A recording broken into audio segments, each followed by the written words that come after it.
They are going to become more brutal. Because all the hippies were trying to be Indians anyway. They're going to become more repressive because it's a matter of dollars and their illusionary concepts of power. Hey, Victor. We must live in balance with the earth. And also with recent happenings at Wounded Knee. I am awake. Welcome to Native Roots Radio Presents I'm Awake, and I'm your host, Wakanja Hade. Hey, Kadagi to all my friends and relatives in four directions. You are listening to Native Roots Radio Presents I'm Awake, and I'm your host, Robert Pilot. And today, we're going to be dealing with, we're excited to be partnering with Little Moments Count to host conversations focused on early childhood and development, and very interesting things happening all over Turtle Island. And we'll be welcoming our monthly guests here to talk about how they view the role of early childhood development in creating bright futures and strong communities. So really excited today to have that show. We've been partnering with them for a couple months here, and it's really been, it's been awesome. I like using that word awesome too, almost to a sickening way. Oh, wow. Hey, for more information, you can visit littlemoments.org, littlemomentscount.org. And so again, really excited today to have a couple guests on, and we're going to be quizzing them and talking about good things. And there it is. Ogimaa popped it up there. We got a couple people that'll be joining us here, and we're going to have a good conversation. So I don't know, Ogimaa, are you available? I know that you're doing double duty. Yes. Yeah, I'm here. So hi, everybody. Welcome to Native Roots Radio Presents I'm Awake. And our guests tonight are Tammy Wickstrom, the executive director of Aanjibimaadizing, and then Baabiitawigiizhigookwe Melissa Boyd, who's the deputy assistant in the chief's executive office, and they're both working with the Mille Band of Ojibwe. So really excited to hear about their early childhood education programs over there. Yeah, definitely. And then we talk about the news that you don't hear anywhere else here on Native Roots Radio, and that's Ogimaa's Jam right now. One thing I just got to give a quick shout out to Christy McVie of Fleetwood Mac, my childhood jam there, the Fleetwood Mac band. She just passed and put some tobacco out in a good way for this person. So Ogimaa, do you have some news for us here that we can send out over the smoke signals and smoke signal way here on the airwaves? Absolutely. So the President Biden is hosting the second Tribal Nation Summit of his administration this week. And I do believe the first meeting of it was today. And the exciting part about that is that there was a representative from the Mille Band of Ojibwe who joined there as well. So Mille Band of Ojibwe here in Minnesota is one of the larger and more well-known tribes. And I do believe it was the chief executive Benjamin who was there. Chief Executive Melanie Benjamin was there and served as a panelist on the Language Revitalization with the Interior Secretary Deb Haaland today. So this White House Tribal Nation Summit has a lot of things that they kind of want to get completed. President Biden has prioritized relationships with the tribal nations, and there's hoping to build on respect for tribal sovereignty and self-governance. The tribal consultation and input, they hope, was going to produce some lasting changes and help impact lives of tribal leaders and citizens for generations to come. The president is expected to sign a new memorandum establishing uniform standards to be implemented across all federal agencies regarding on how tribal consultations are conducted. These standards are obviously in response to input received from tribal nations regarding tribal consultation and would ensure more consistency in how agencies initiate, provide notice for, conduct, record, and report on tribal consultations. And the presidential memorandum is also going to require annual training regarding tribal consultation for federal employees who work with tribal nations or on policies that have tribal implications. It doesn't specifically say on the whitehouse.gov website what tribal consultations are to be included in this uniform standards memorandum, but I'm really hoping that environmental pro environmental projects are going to be included into this. Robert, we know that in the case of Dakota Access or DAPL, in the case of Line 3, and now as we come into cases with Line 5, both in Wisconsin and Michigan, that tribal consultation has been something that is brought up in these cases against these companies completing these massive projects over and over again, right, Robert? Yeah, definitely. We got to be at the table, and I think, just having that out there that we are, and I know we need to, in a good way, be out there and speaking our needs, because as it's been said on this show, we where our lands are we have 70% of the natural resources out there, whether it's gas or whatever. So we need to be consulted, Ogimaa. Absolutely. Also on the agenda for this is implementing tribal co-management and co-stewardship of federal lands and waters. And the president's or the Biden administration has recognized the importance of increasing tribal participation and management and stewardship of federal lands and waters. So they're working on writing some co-stewardship agreements with tribal nations, and they were delivered on this commitment in total in 2022, in early 2022. And I believe there's about 60 additional agreements that are under various stages of review. They're also talking about best practices report for tribal treaty and reserved rights. 17 federal agencies coordinated with the White House Council on Native American Affairs, and they're releasing a new best practices report to integrate tribal treaty and reserved rights into agency decision-making processes, things that we have been asking for a long time. And there's also going to be, in addition to that presidential memorandum on uniform standards for tribal consultation, there's also going to be new tribal consultation policies that are expected to be included. And much of this was talked about today. And I do believe that the day one is today. And I do believe there is a 2-day summit. I think they have one tomorrow. I can't really find any confirmation on how long it lasts, but this is the second one in 2022, or excuse me, the second one since Biden has come into office. And this is really exciting to see the Biden administration from such a high office and at the federal level taking an interest in Native American affairs. Robert, I have some local news if we have just a quick minute here. Did you hear what McGeezy was up to? No, hey, give it to us. We got a minute left. Yeah, McGeezy is a nonprofit, and they are focused on development and education, continuing education for Native youth in the Twin Cities. And they worked on restoring and honoring sacred land at the Bruce Vento Nature Secretary, also known as the Wakan Teepee Center site. So they laid down seeds of different native prairie grasses to bring life into that area last week, and then they hope to really work to keep those places sacred. So CBS did a really great video on what happened there, and the Lower Failing Creek project and the future home of the Wakan Teepee project.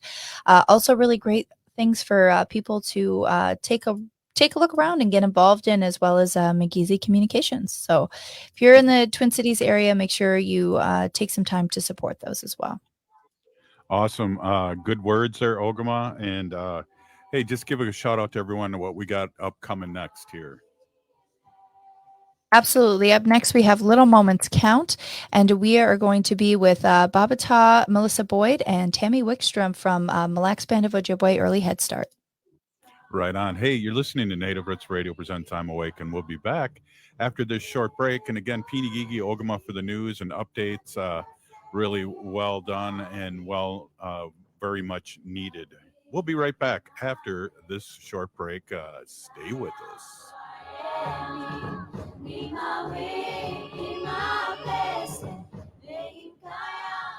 Hey, Ogimaa, I've been hearing a lot about this term, climate justice. What is that? Climate justice is recognizing that the negative impacts of climate change don't affect all people equally. It also means transitioning from a fossil fuel-based economy to a more sustainable future. MN350 is one of the groups that's pushing for this transition to protect our futures. You can even get involved too. That's great, especially since I'm concerned about pipeline projects like Line 3. How can I help MN350? Just find them on Facebook or visit mn350.org.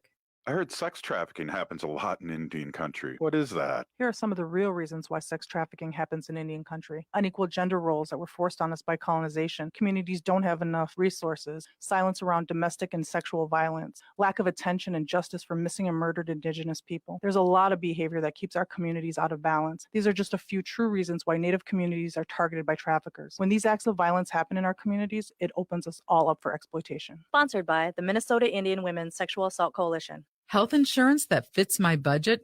I'm covered. I needed health coverage I could count on and afford. MNsure helped me find a plan that works for me, and they helped me save money. Did you know that most Minnesotans qualify for savings through MNsure? And they have free experts who can help you sign up for coverage. Go to mnsure.org today and get started and get covered. That's mnsure.org. mnsure.org. J&S Bean Factory is a Native-owned, community-supported, cozy, artsy coffee shop which offers roasted on-site beans, live music, and baked goods. Relax in the beautiful outside patio. City Pages writes, voted top 10 coffee shops. Tucked into a quiet corner of St. Paul's Highland Park neighborhood, this coffee shop roasts beans on-site from the best coffee-growing countries in the world. Located at 1518 Randolph Avenue, St. Paul. The good stuff.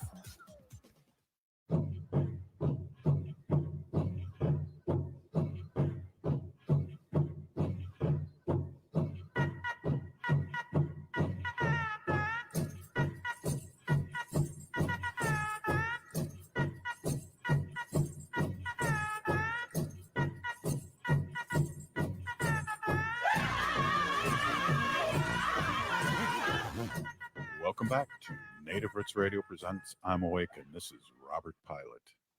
This portion of Native Roots Radio is presented in partnership with Little Moments Count. Little Moments Count is a statewide collaborative focused on helping parents and caregivers learn about the importance of brain development in the first 3 years of life. Nearly 80% of brain growth happens in the first 1,000 days, and small moments of interaction like talking, playing, reading, and singing help create the pathways that build a child's brain in this early stage of life. For more information on how to help the little ones in your life, you can visit littlemomentscount.org. Hey, awesome, Ogimaa. Great to have you ladies on. I'd like you to introduce yourselves, and I'm going to go with Tammy first. Tammy, please introduce yourself. You are on mute, and I have the coffee mug right here to show you that you are on mute. Thank you, Miigwech. So I'm Tammy Wickstrom. I'm the executive director at Aanjibimaadizing, which is a service department at the Mille Band of Ojibwe, and it does many, many things, including tribal TANF, workforce development, jobs placement and training, and childcare assistance. And I am was the former director at Mille Early Education for many years and ran their Head Start, Early Head Start, and childcare. Well, welcome. And then I don't want to butcher your name, so do you mind saying your name, Miss Boyd? Oh, you're on mute too. Hey, I can see your lips moving. I'll tell a few jokes while you get unmuted there. Oh, I don't know how to unmute it. Well, you are unmuted now. You just got unmuted. So, hey, welcome.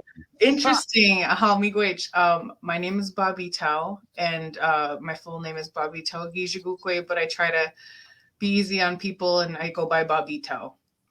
Hey. Yeah. Formerly Melissa. All of my childhood friends and family call me Melissa.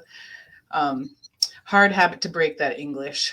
Anyhow, I currently serve as the Deputy Assistant for Chief Executive Benjamin, who is the head of the Executive Branch Department within the Mille Tribal Government.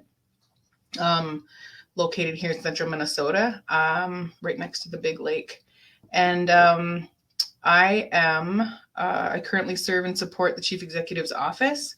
I've served in advisory positions on language revitalization, and I am in a former life, I was an Ojibwe language immersion teacher for close to 6 years, and I worked closely with Tammy to execute Ojibwe language immersion for preschool. So Ojibwe language student, teacher, and now administrator. Miigwech for having us. Yeah, exciting. And we've been talking about this, and we talk about this, but it sounds like, you know, we really want to touch heavy on this, is that how important and why is it so important that our little ones learn our language?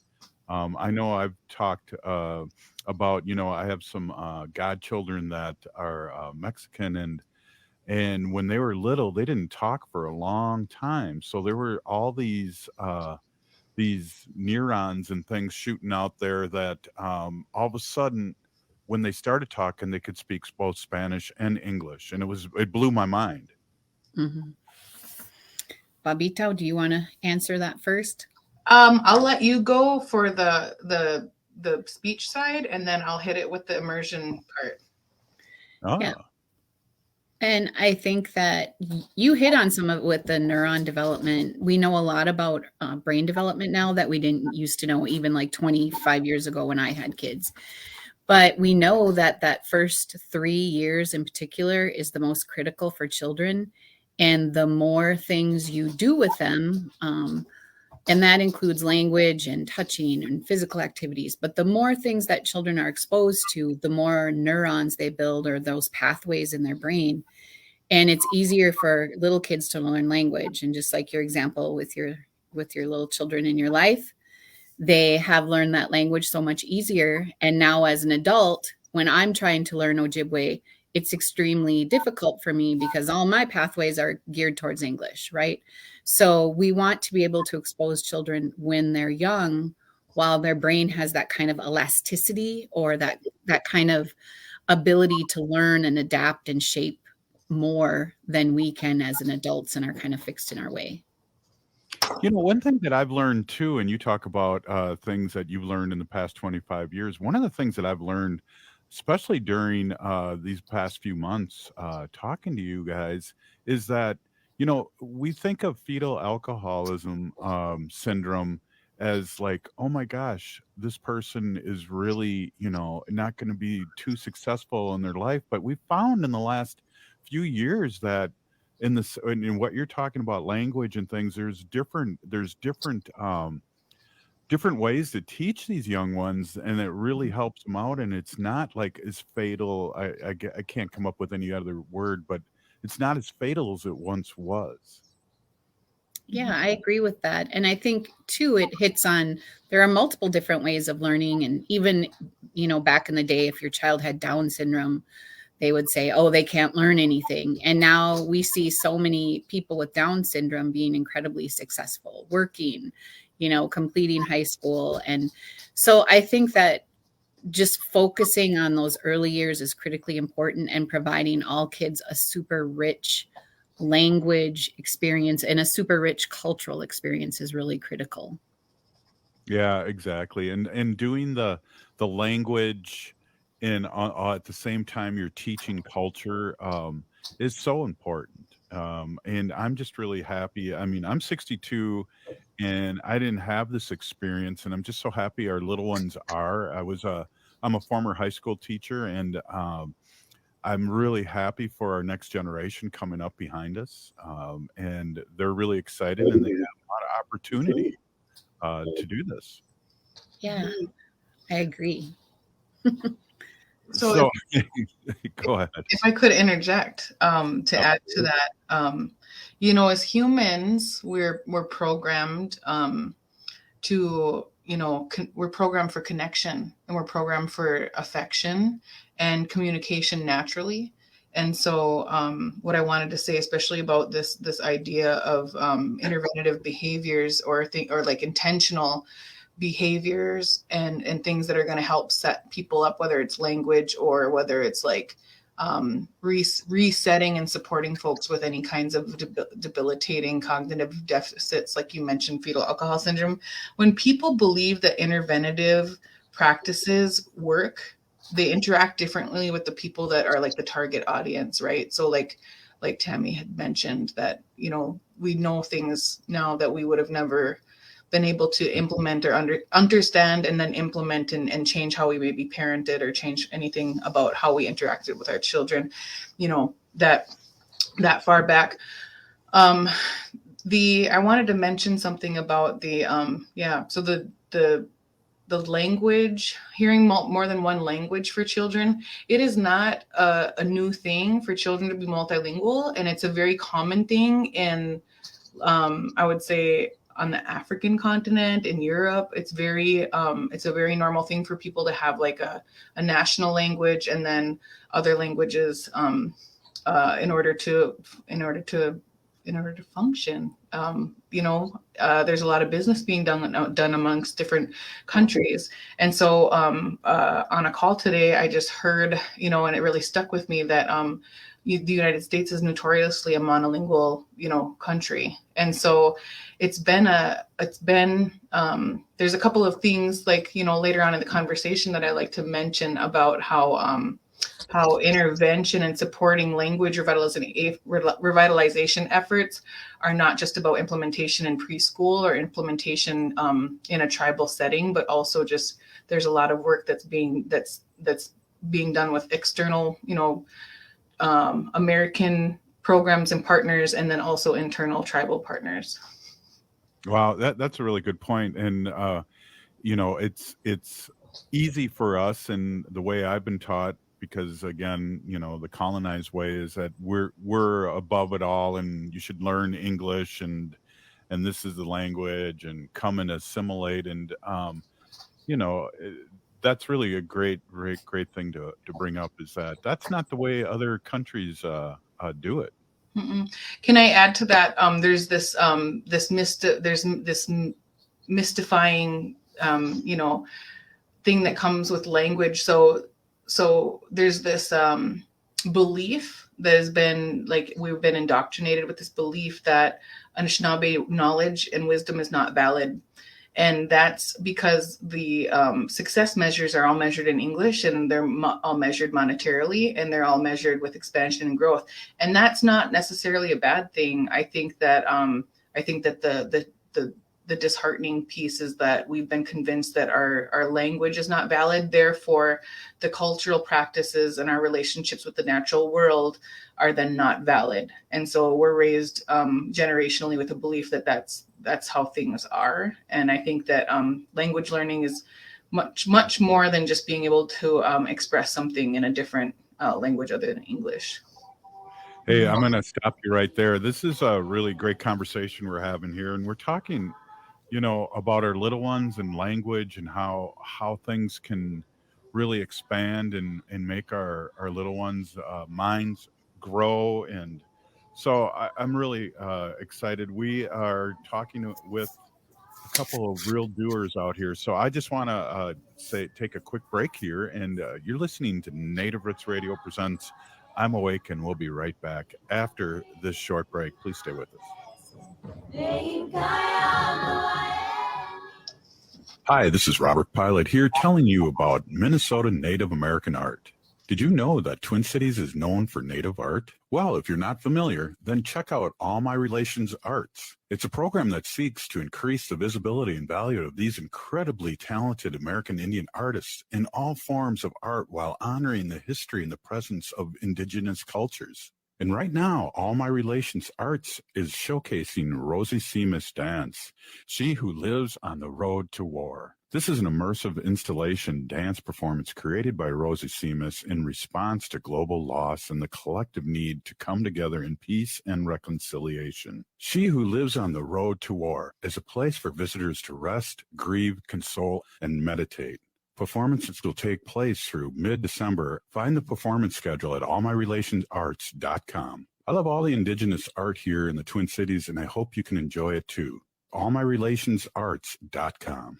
As we head towards colder weather, it's important to make sure you're up to date on vaccinations and protected from COVID-19. The Native American Community Clinic is now administering the updated Pfizer bivalent booster. The updated bivalent booster helps protect against the original COVID-19 strain and against newer Omicron variants. And it will help restore protection that has decreased since previous vaccinations. People age 5 and older are now recommended to get an updated bivalent booster dose at least 2 months after their last COVID-19 shot. That means the bivalent booster may be given after a person's primary series or after their last booster shot, regardless of what brand you received before. Even if you've already had COVID-19, you should get vaccinated. Right now, at the Native American Community Clinic, you can get COVID-19 vaccines, including updated boosters, at the same visit as other vaccines. However, if you've received a recent monkeypox vaccine, you may need to wait 4 weeks before you can get a COVID-19 vaccine, and you should discuss this with your provider. Schedule your vaccination appointment with the Native American Community Clinic by calling 612-872-8086. Minnesotans age 65 plus might qualify for Health Partners Minnesota Senior Health Options. The plan includes personal support, coverage for medical, prescription drugs, and dental, plus over 30 extra benefits. Eligibility information is available at healthpartners.com/oneplan. Health Partners is a health plan that contracts with both Medicare and the Minnesota Medical Assistance Medicaid program to provide benefits of both programs to enrollees. Enrollment in Health Partners depends on contract renewal. Hello, Minnesota. This is Tom Hartman, and you can catch me every weekday from 11 to 2 right here on AM 950, the progressive voice of Minnesota. It's smart radio for smart people. Now, more than ever, we are being faced daily with the topic of human mortality. And for many people, estate planning has been top of mind. Getting your estate planning done now can be easy and cost-effective. Schroman Law offers virtual options for initial consultations so that new clients can safely initiate the process. With many facing uncertain financial situations, Schroman Law also offers affordable fees for legal documents. Learn more at schromanlaw.com. That's SCHROMEN law.com. Would you let animals pick your insurance? Do you really need to experience mayhem to get the best rates? Or how about a celebrity quarterback or fake university saving you money? There's a lot of marketing stunts when it comes to insurance, but what you really need is someone looking out for you. Call Array Insurance, and they will work hard to find you the best insurance coverage and rates. So avoid gimmicks and call Cheryl at Array, 763-504-3067 or arrayinsurance.com. Array Insurance, working hard for you. With your AM 950 weather, I'm Brett Johnson. Look for clear skies tonight with a low around 8, Thursday partly cloudy with a high near 32, and Friday cloudy with a high around 40.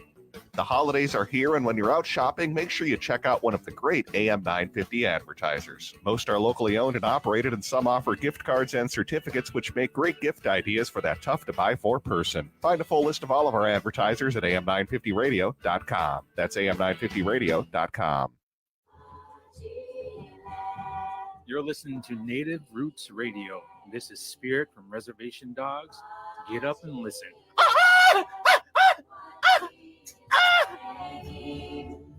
Welcome back to Native Roots Radio Presents I'm Awake, and this is Robert Pilot. Native Roots Radio is excited to be partnering with Little Moments Count to host conversations focused on early childhood development. So we have guests here tonight from the Mille Band of Ojibwe talking about early childhood guests, and we'll be about early childhood projects that they have going, especially with language development for Ojibwe. And we'll be welcoming monthly guests to talk about how they view the role of early education development in creating bright futures and strong communities. Hey, thank you, Ogimaa. Hey, we are on the Civic Media Network, which is all over Turtle Island, and I want to ask you to tell us about the Mille Band of Ojibwe. We have a lot of people all over the country listening to us, and they're not as cool as I am that know about these Minnesota tribes, even though I'm Ho-Chunk and, we're the sacred voice. So, Tammy, can you talk a little bit about that, or both you guys talk about that? Who are you guys? Well, I think Baabiitawigiizhigookwe is probably a better person to answer, but the Mille Band is an Ojibwe tribe, one of 7. I hope I'm getting that right. Yes, 7 in the state of Minnesota. And it's located in central Minnesota on a checkerboard reservation, which means the land, the reservation land's all spread out. And for an example, for early childhood, there are 3 sites that they provide early childhood in District 1 at the main area near Ogimaa, out near McGregor, and then farther out, way close to the Wisconsin border in Ojibwe. So, and then again, Aanjibimaadizing provides services all over too. So I think that there are around 4,500 band members. I don't have the breakdown of how many live in the state, but most of them live in the state of Minnesota, and then some, of course, all over. And I'll just let Baabiitaw fill out any other information. I'll add to that. We are located on the southwest. Our main district is located on the southwest side of the Mille Lacs Lake, located in central Minnesota. And like Tammy mentioned, we have other communities, other districts that at a certain point when reservations were being established, there were a number of different bands that aggregated to create the Mille Lacs Band of Ojibwe. And so when our reservation was established, that is what happened. I won't go into the whole history of that, but that's who we are. We are, I'll just say that we're recognized, I would say, nationally, and without tooting any horns, to be leaders in self-governance when that became a thing. We are big on diplomacy. We're big on, being a part of national conversations to support the well-being of not only Ojibwe people, but Anishinaabe people across the country. So that's who we are. We are a part of the Minnesota Chippewa tribe, which is the 6 constituent bands, not counting Red Lake. I think that's who we are, Ojibwe Anishinaabe people. That's a good one. Oh, I just found out, and I have to always bite my tongue, but I found out just a couple months ago that I have some Ojibwe blood too, and that's easy. The lieutenant governor really loved it when I told her that. It's just like, hey, easy. I think I do. Maybe I knew there was something I liked about you. Hey, that's so you guys are doing exciting work with the Mille Lacs Band, and so we talked a little bit what the childhood education looks like, but can we dig a little deeper into that? What we're talking generally about language, about people. What are you exactly? Let's dig a little deeper in that. What are you exactly doing about childhood education up there? Can I start that off, Tammy? Sure. Oh man, I have a great one. So Tammy, I like to honk her horn. She is our resident Head Start expert, and she's been a part of understanding Head Start, how it works and how to implement it. And it really is highly knowledgeable in all the Mille Lacs Band governance processes that helps move things forward, that we're building within the Head Start framework, right? So I'll just say that prior to joining and creating an immersion setting within the Head Start in the Early Childhood Center that Tammy oversaw and developed, I was in a master apprentice program, and I was paired up with fluent speakers part of the week. And I came to Tammy and I'm like, hey, I want to try to figure this out. So I was plugged into a preschool classroom where I witnessed and I was exposed to, lead teachers and assistant teachers supporting children with all types of, very basic behaviors, and trying to show them age appropriate experiences, and then trying to get them to hit certain benchmarks, right? Get them ready for kindergarten. That's the goal. And to also be a supportive buffer for anything they might be experiencing outside that we don't really have control over. So with that, I really wasn't the best student. I didn't know how to be a great language student. I struggled, I guess you could say, with the idea of believing in fluency, because that's something that has not happened. In my generation, we have 1 or 2, 3 fluent speakers or proficient speakers of the language that are younger than in their 50s or 60s, right? So struggling with that, but being exposed to the classroom over time, we were ready to move into an immersion space once we really got more confident. And so with the support of Tammy and the fruition of a whole early childhood early childhood center that was renovated and expanded from 6 classrooms to 17 classrooms. I just ran with that, and I tried to make sure that I had a space, and I wanted to make sure that that little Anishinaabe children knew and understood and were exposed to fluent speakers, because we have the recipe, right? We have all of the components. We have fluent speakers, we have the facility, we have the self-governance and self-determination. We have, I'm very passionate and still very passionate. And then we had a very supportive ally in Tammy. And with that, we were able to mobilize that immersion classroom. And I can let Tammy talk a little bit more about that. But the early childhood piece, we've always had a really excellent program, and we made it even better by offering, Ojibwe language immersion experience for preschoolers. Mm-hmm. Yeah, wow, Tammy. Yeah, I think what it takes sometimes is just saying yes. So Baabiitaw came to me and she's like, I want to do immersion. And I didn't even really know her that well. And I was like, okay, I think we could do it. And really, we went into it knowing nothing about immersion. So I just want to say that straight off the bat. We basically knew almost nothing. And so we had some bumps and bruises along the way, but I think it was still successful. And Baabiitaw was learning language as she was teaching it to the kids. She's a great fluent speaker now, much more than she was then. So it's sometimes a learning curve for the teachers as it is with the kiddos. And at that time, we had four grandmas who worked with our program, and they would come in Monday through Thursday, and they would be available so that Baabiitaw could ask questions, and they would go to visit other Head Start classrooms, and they would go into the immersion classroom. And those grandmas were just like a really great resource for the whole program.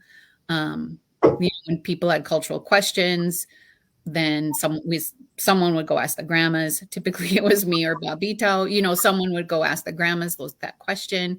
But I think building some of those resources into your programs is a great way to start language and culture, like having the grandmas, having Baabiitaw, and sometimes just saying yes to things, even when you're not really sure how they work, and just trying to figure it out as you go along. Wow, that's exciting. Baabiitaw, do you feel like I've heard as an adult here, and I'm just shifting gears here, one way too to learn our language is replace it, whether it's once a week or once a day, learn what that word means, and then never use it again in English. I mean, have you heard anything like that? Yes, and I've also been supported when I was in my early stages and not knowing how to put words and phrases together or memorize things, that the words that we use most frequently throughout the day, especially as parents, like put your shoes on, put your food away, wash your hands, brush your teeth, things that we're going to say repeatedly to children. Those are the things that are things you want to learn first. And so once you have those down, your body, your mind, your palate, everything connects so that those things start coming out more effortlessly. And then as you are able to have main commands down, you can make, you can manipulate it and make it what you need to make it, so that you can add color to what you're trying to express. Mm-hmm.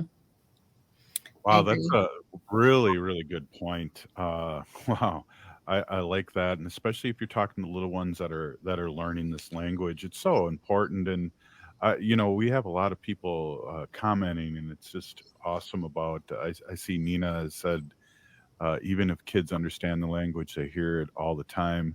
They can't always speak it, but they hear it, and I know that's the first step, isn't it? Mm-hmm. I'll let Tammy comment on that, but it's a natural progression for language learning. Speech development is to have receptive language before you have productive language. So that's completely normal. And that's why you're going to find a lot of adult Anishinaabe people that say, and this is a common thing, I can understand it. I can understand a lot of it, but I can't speak it. And there's a belief there that I'll say there's an intergenerational trauma thing that happens about not being able to speak it, right? That's kind of something that's unspoken and we don't really go there often. But also there's that part where yeah, you understand it because you watched and witnessed language, and you watched and witnessed people behave in the language and function in the language. So you knew exactly what was happening. Similar to a toddler, when you tell a toddler to do something at 2 years old and then they don't do it and they laugh and they run away, they understood you. They understood you. But I'll let Tammy speak more to the speech part if she has anything to comment. Hey, Tammy, why don't we hold out on that? We got to take a quick break and then we'll come back. But I'd love to jump into that a little more if you don't mind. Sure, no problem. Excellent. Wow. I got some powerhouse guests here, Ogimaa. Wow. You're listening to Native Roots Radio presents I'm Awake, and we'll be back after this short break. Please stay with us.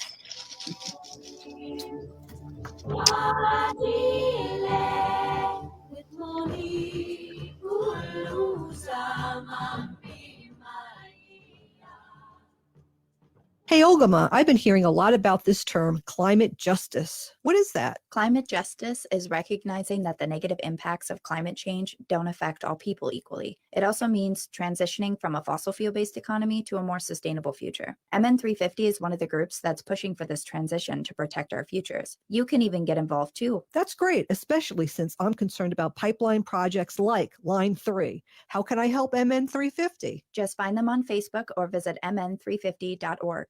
Minnesota has the only original wolf population in the continental United States, and 80% of Minnesotans believe the wolf should be protected. Howling for Wolves is asking Minnesotans to respect our true wildlife manager, the wolf. Their survival is critical to our ecosystems, our communities, and even our economy. As highly intelligent animals with strong social bonds, Minnesota wolves deserve to be protected and admired. Learn more at howlingforwolves.org.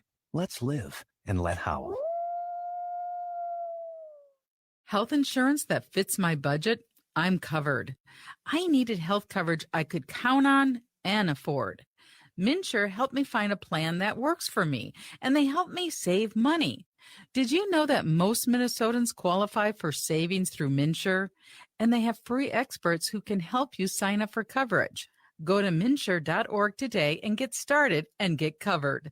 That's mnsure.org. mnsure.org. Hey, Wendy, what are we doing for dinner after the show? How about we go to J. Selby's on 169 Victoria Street in St. Paul? They have a delicious plant-based menu that's compassionate and environmentally sustainable. I'm getting their spot-on vegan Big Mac, the dirty secret. You can pick up and they deliver within a 5-mile radius, or you can call them at 651-222-3263 or visit jselbys.com. Well, you sold me, Wen. Let's go order at J. Selby's tonight. I'm hungry. This is Winona the Duke of Honor the Earth, and you're listening to Native Roots Radio. I'm Awake. Welcome back to Native Roots Radio presents I'm Awake, and this is Robert Pilot.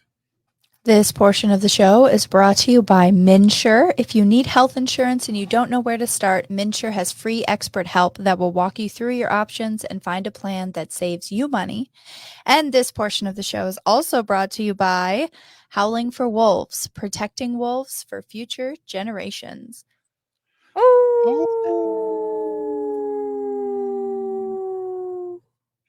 Being in the Eagle Clan, that was hard to do, but sponsor and just want to say ahoo. Hey, we only got a few minutes left, and this has just been really a big learning experience for me. I'm with Tammy Wickstrom, and also I got to work on your name, Baabiitawigiizhigookwe. Yep. Baabiitawigiizhigookwe. Wow, darn, so close. Hey, I want to ask you, what do you have any advice for the educating end of this, childhood educators for teaching Native children? I think that's really kind of, we have a lot of allies, white allies listening to the show all over Turtle Island. And I think that's a really, I didn't come up with that question, but that's a really good question. Mm-hmm. Can I answer first, Baabiita? Are you okay? But absolutely. Yeah, I think that a lot of things that you can do, again, is go back to the just say yes. But I also think that you have to also educate teachers. Just like I said, Baabiita was learning as she learned with her students. You can't expect your teachers to teach about Ojibwe language or culture if they don't know anything about it. And they could be Ojibwe and not know anything about it because some people weren't raised that way, right? And so we need to put that into like even professional development.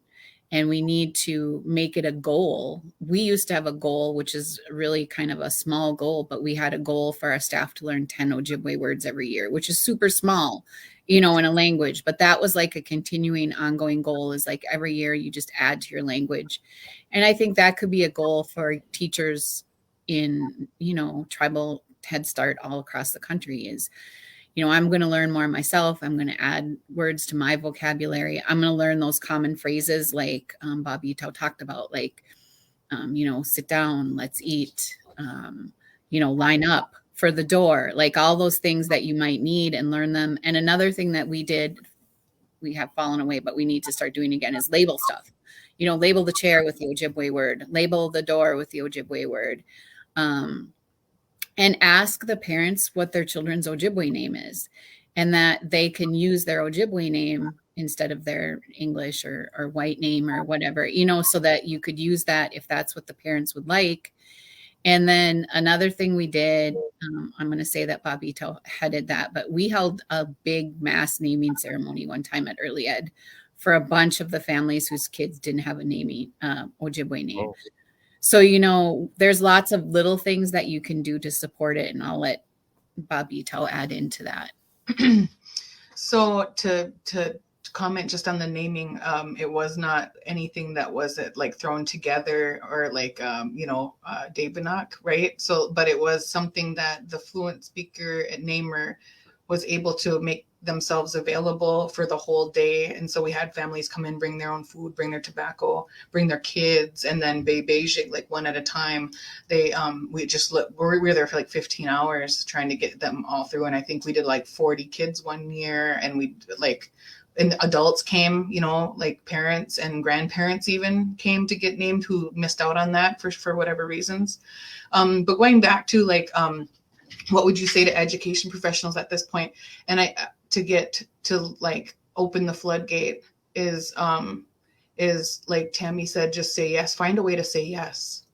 Find a way to say yes. And there aren't any restrictions on federal funds as far as like Head Start and early Head Start. The Head Start performance standards allow for immersion, for Ojibwe language support, for Anishinaabe language revitalization support in the classroom, and think about what kinds of policy changes you can make, what kind of legislation changes you can make within your own tribal government to support your own language revitalization efforts, instead of relying on this like guardian ward relationship that we have with the federal government to make sure that they're providing for us. We need to provide for ourselves first, and we need to take initiative first as a people.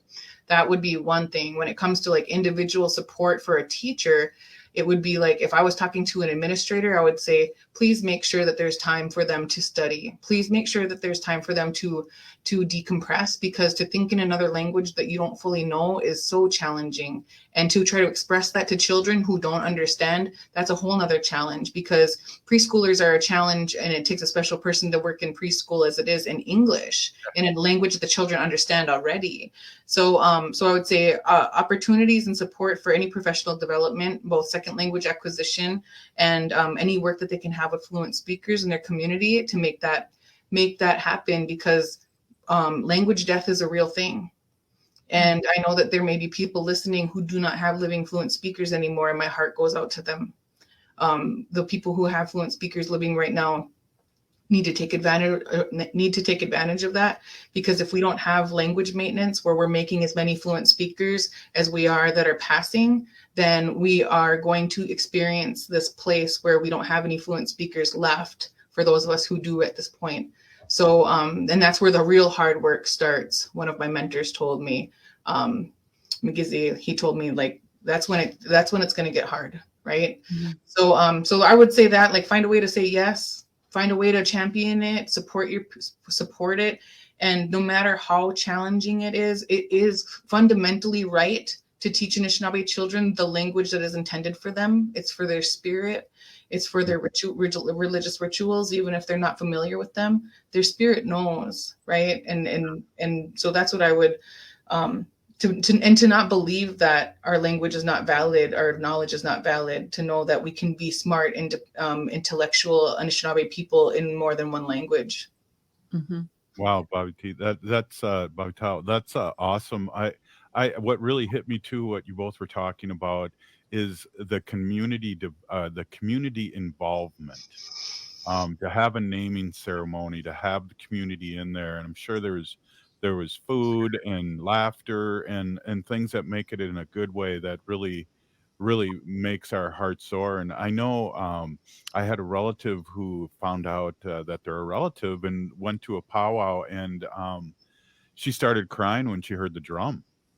And just to experience that secondhand and watching somebody that spirit hits deep, I just have to agree 100% what you just said there about, it's our right, to know these things. If I could make one more comment before we wrap up, for those individuals that may be education professionals and maybe have some skeptical feelings about whether it's going to be supportive or whether it's going to make the children ready for kindergarten or ready for first grade. There's lots of research out there that shows that children after 5 or 6 years of immersion from preschool to say first, second, and third grade, that they are they perform as good and better oftentimes than their mainstream educated peers.